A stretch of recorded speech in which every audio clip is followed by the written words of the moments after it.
Okay, so hello everyone. My name's Evie and I'd like to welcome you to our webinar, How to Optimise Your UK Licensing Revenue with UK Royalties Direct. So just before we begin, a couple of housekeeping notes. The audio is available through your computer speakers or by calling in by phone.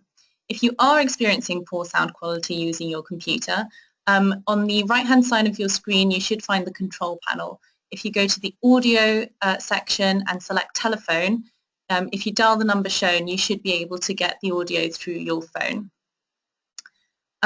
In terms of questions, participants will be muted throughout the session. However, in that control panel, you will find a questions box. Please write any questions as they come up. I will be monitoring them throughout the session, and there will be a Q&A at the end.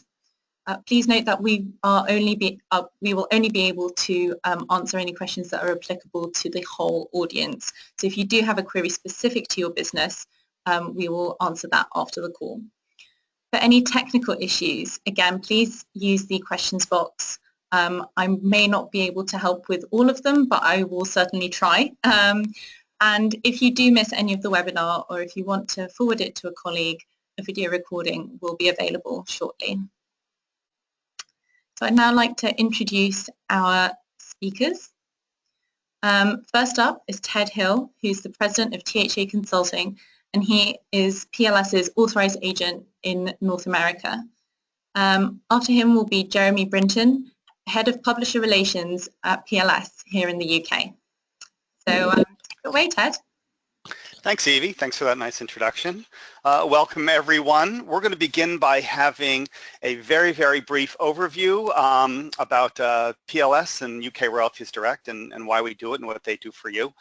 It will be, as I said, very brief since most of the people on this call are familiar, but it always helps to have a little bit of reminder. So put it simply, the Publishers Licensing Society is here to help you manage, monitor, and monetize the use of your publications in the UK, primarily through scanning and digital use in the institutions of higher education. Next slide. Okay, the PLS exists to serve our publishers, and as you may or may not know, unlike CCC, who may be our counterpart in the US, the PLS is owned by the UK publishing industry. That is the various industry associations that you see in front of you, the counterparts of the AAUP and the AAP, etc., who collectively govern and manage the collective licensing in the UK. We represent more than 3,800 book, magazine, and journal publishers for licensing. And as I said, we are not-for-profit, deducting only 6% from the monies distributed to publishers to cover our basic fees. So we're really here to talk about how publishers can get the most out of their secondary licensing. For all of you on the call, it does represent some real money, some more than others, but you wouldn't have been invited to join us if you didn't do some kind of active business in the UK. So let's start by how we do this. Next slide. Great. Well, first of all, we can help you put your full catalog for copying in the UK. If you have a partial catalog through CCC, as some publishers do, withholding frontlist titles, for example, because you don't want to defer full title adoptions. In the US, we offer the opportunity to have a larger catalog. We also maintain an up-to-date list of all of your titles under license and make sure that they get out to the agencies who manage the licensing so that you can claim all the revenues due you. We can save you time and money because we will distribute your revenue for you and of course your share directly to you. And we're also going to talk a little bit today how you might consider some of our tailored permission services, which can also improve efficiency.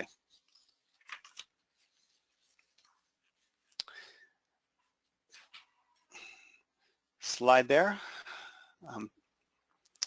There we go. Oops, I think you need to go forward. Very good. So, you know, the first question is why collective licensing? And this is something that in many of the conversations I have with US publishers, they're used to the transactional model when, say, licensing a chapter or a segment to a American university for classroom use. But in the UK, they have a collective regimen where the money is collected up front and on behalf of the publishers and handled on behalf of them, and then of course distributed for them. So the reason why the UK has adopted this collective model is because it can be, as you know, a complicated business, and publishers handling lots of small transactions can be very difficult. So what we do is that we find that by having a collective organization, we can remunerate our rights holders more thoroughly where it might not be practical for them to do licenses directly. And of course, it's a convenient one-stop shop for our users. They don't have to go after multiple permissions for using published materials. But really more importantly, in these days where there's increasing claims for fair use for academic use of published works, we find that having an orderly marketplace strengthens copyright awareness and increases compliance. And of course, having a comprehensive collective licensing solution available removes the excuse for exceptions to copyright. So by having a simple way for our UK licensees to get their rights quickly and effectively, they don't have to say, well, maybe we should just be able to use these under a blanket free license. Next slide. I'm not going to go into this one in too much detail, but this does show how the different organizations work, maintaining the relationships between publishers, authors, illustrators, through the PLS and ALCS, and our visual artists representatives, in the UK, and NLA Media Access and CLA. Now, CLA is really the heart of the UK Royalties Direct program. They are on the front lines. They're currently working, or were working, with CCC as an intermediary, and it's really your ability to work with us and directly through us with the CLA where the benefits start to come into play. Next slide. Great. Just a few numbers about the scope of the work involved. We've got tens of thousands of schools, hundreds of colleges and other institutions, in addition to public sector organization, businesses, and a number of transactional licenses. So what CLA and PLS do for you is to simplify this process, both from the rights licensee's point of view and also for those who wish to license rights. I'm not going to go into too much detail on this either, but the day-to-day work of CLA, our close partner, is selling licenses, collecting robust usage data, which we then pass on to you, and of course that ever-important, never-ending initiative to promote respect for copyright, because as those of us who are in the copyright business know, it is what keeps us in our jobs and employed. For the next segment, to really take a closer look at our portal and what we can offer you, I'm going to turn the next part of the presentation over to Jeremy Britton. Jeremy, take it away. Thank you very much, Ted. Great. Sorry about the echo. Thank you very much, Ted, for the effective presentation and the overview of collective licensing in the UK. What I want to do now is to walk you through how you can basically get the most from UK Royalties Direct. And publishers say, well, why do we need to go to directly to PLS? Some of you may already be signed up with CCC, but I can address that. Really, by signing up with PLS, you authorize the inclusion of your titles in CLA licenses, and PLS pass on to you the revenues collected by the CLA for copying of your titles under its licenses. As we confirmed earlier, you don't really need to worry too much about the allocation revenues to authors and visual artists. That's already been taken care of by our revenue sharing arrangements with the Authors Licensing and Collecting Society and the visual artists organizations that you saw on the slide hitherto. And that really saves you time and resources.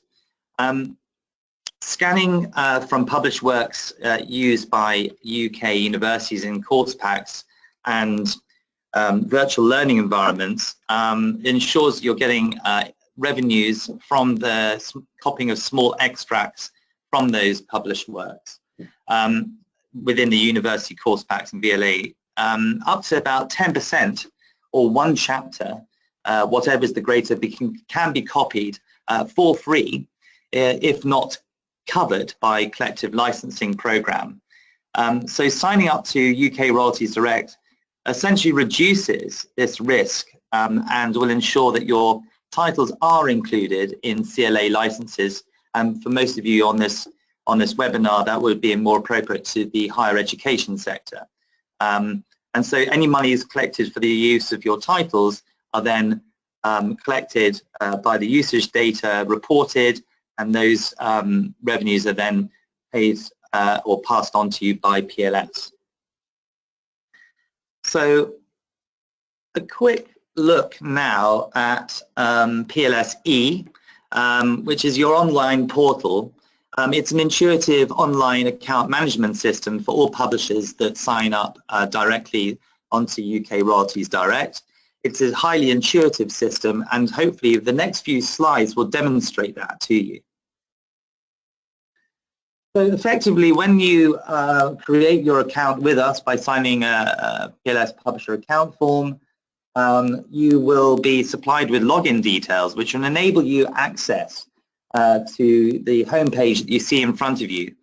That, in a sense, really gives you the ability to, what I call the 3 M's, to manage your titles so that they're included effectively in licensing or under license.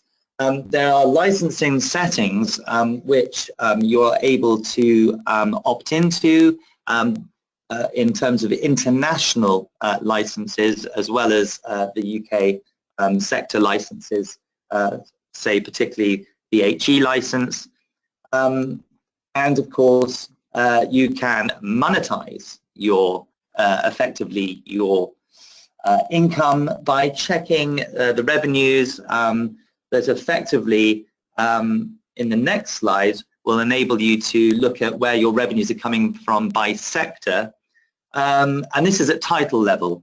So in fact you can see here just from the dashboard that we have a wagon wheel displaying the sectors from which your income is being distributed based on the usage data and the sectors, and you can put in parameters around the time period and the number of titles or the particular titles you're looking for. I think it's really important to make sure that you know where your works are being used, and for those of you who are particularly interested in the HE, higher education sector, you can actually look at quite comprehensive and granular data, knowing that you know where the your usage of your and the copying of your extracts are coming from. So the university, the course name, the number of weeks duration of that course, the number of students on that course, and then from the sort of volume used. And I think that that has been very well received by, particularly by HE publishers looking for more granular data. So that's something that I think in terms of the value, in terms of certainly from a sort of editorial perspective, it has been quite valuable for some publishers in the HE sector.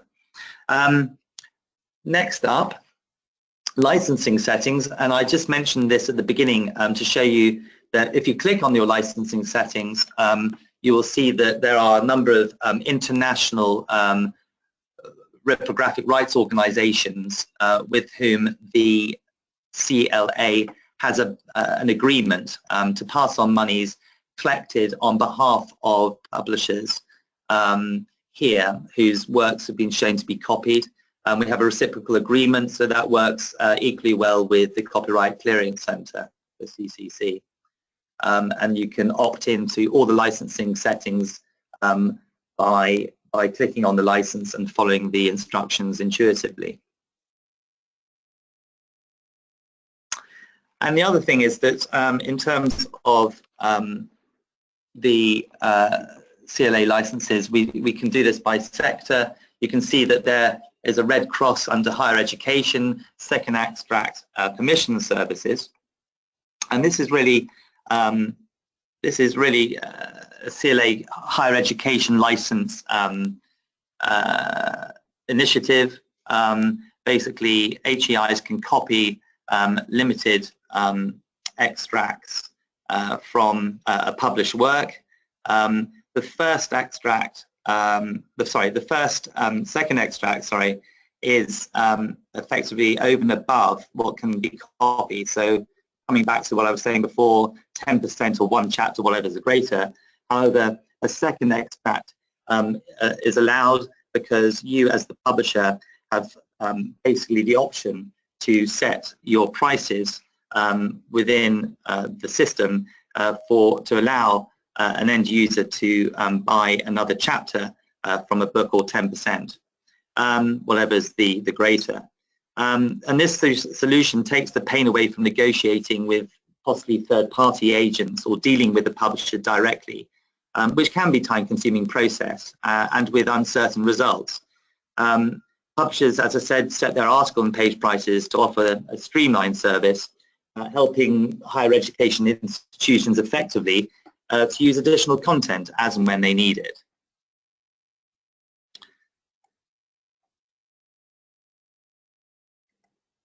So back in July 2016, another innovative iteration within licensing, within the HE license particularly, was launched in July 2016. The Distal content store was effectively launched as a centralized and secure CLA operated content store for higher education institutions to store digital copies created under license rather than say on individual institutions' repositories.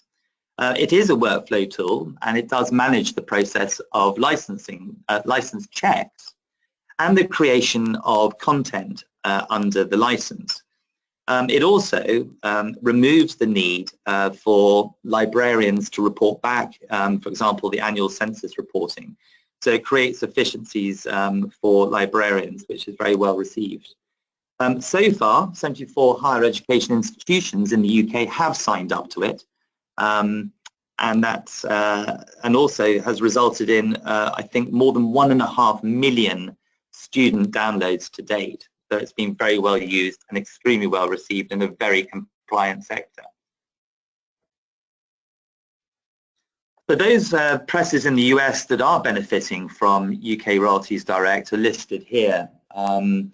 These are just some of the presses listed.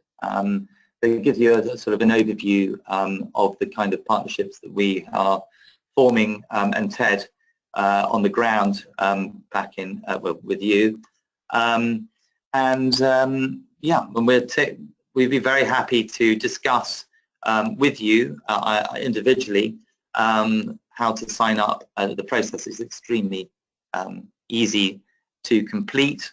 And if you do have any questions, as Ted says, please direct them to us following this or during the Q&A. But that's really the services in a nutshell, and those are basically the services we have to date. I just want to take a little bit of an opportunity here to talk to you about our new permission services from PLS.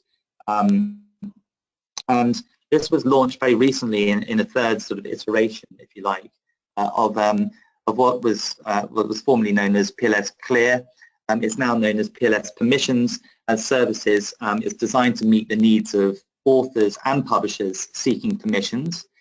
Some of you may be familiar with CCC's Rights Link, and this is really an equivalent, but more of a universal adaptation, I suppose, of something that you might be familiar with. As I said, it's for authors and publishers seeking permissions. It's also, hence requesters, and it's also for publishers of all sizes receiving permissions requests, whether they have an in-house rights team which might need extra support, or if you do not and you have the capacity to handle your own permissions requests effectively, and or would prefer to delegate the task, it covers that as well. I think it's, as I said, pretty much universal. It's powered by our proprietary permissions tool, PLS Clear, and it's supported by our UK-based team and help desk. So PLS Permissions effectively allows you to take a tailored approach to, depending on your business, to optimize revenues from this potentially valuable but not often fully realized revenue stream. And as I said, it's been carefully developed to complement the existing collective licensing services that I've just taken you through. So it dovetails nicely into PLSe. So whether you want us to handle your permissions for you or just need a bit more in-house support, it sits non-exclusively with other permissions management services like RightsLink. Coming on to a little bit more detail, how does it work? Well, it's very simple. You just have to add a link to plsclear.com, or there's a widget that sits on your website of the page of your choosing. The widget allows effectively requesters to start their request from your website, which is important. And it effectively encompasses 3 simple strands. PLS Clear, which is for authors and editorial staff. Effectively, this offer helps those and service offers those seeking permission to reuse content from third-party publishers. Requesters can search effectively a database of 50 million bibliographic records quickly and easily, and by completing a brief interactive questionnaire can ensure that their permissions needs are covered and the publisher does not have to ask for further information they need before they can process the request. So it avoids any unnecessary delays. It also tracks the progress through a simple project management function called Request Manager. So just in terms of the 2 strands that it provides, there is the first of which is Permissions Assist, and those, as I said, are for publishers who do not want to manage permissions requests themselves. PLS offers PLS Permissions Assist as an outsourcing service, which effectively means we manage the process from end to end on your behalf based on your chosen pricing and licensing settings. A full reporting service is provided, and this service handles licensing, invoicing and credit control. And the benefits really for this is it frees up staff time to focus on core business, and it optimizes revenues from your permissions. It's very quick and easy to set up. So coming on to Permissions Direct, this is essentially for publishers who want to retain day-to-day control, who already have a function in-house perhaps that handles and processes permissions requests. But this now enables staff to process and grant permissions more efficiently. And using the tool I described, PLS Clear, publishers can effectively manage and process requests from one place and use the Request Manager function to track the status of requests. And by implementing an automated licensing based on their chosen pricing and licensing policies, this service includes a complete payment and credit control service for our signed up publishers. We don't charge a fee up front, but there is a modest handling fee for all paid for licenses that end up being granted, and there's nothing to pay on free of charge licenses, of course. Those are the services. That's the new service that launches or has launched on the 17th of May, which dovetails in with PLSe, and I just wanted to just let you know that service exists. So I think in terms of wrapping our services up, hopefully you've gained some understanding of the value of PLSe, your online account management system, and how much detail it affords in terms of the service. So it allows you to manage, monitor, monetize through the intuitive service that it provides. Also, there is the opportunity for you to make a little extra revenue from permissions requests, which, as I say, dovetails very nicely into the PLSe account management system, for which you receive one login. So I think that really wraps it up from me, Ted, and for everyone listening. Yes, thank you, Jeremy. We will be happy to have questions if there are any. Actually, I think the questions we have, we're going to take them directly offline, also in the interest of time. But thank you for going through our suite of services. So I'm just taking the opportunity here to look at a couple of questions here. So revenue dashboard, is the revenue shown net after the 6% is taken out or gross? What you will find is that the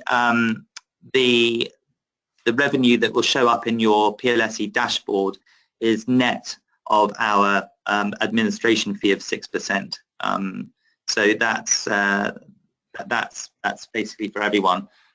We deduct it at the point of distribution, and then it will see it as net. So yeah, we talked about course packs and the copying of small extracts of your work in UK course packs. This is really for UK course packs whereby they're using, or rather copying or reusing published work that you own, that's been picked up by UK universities here.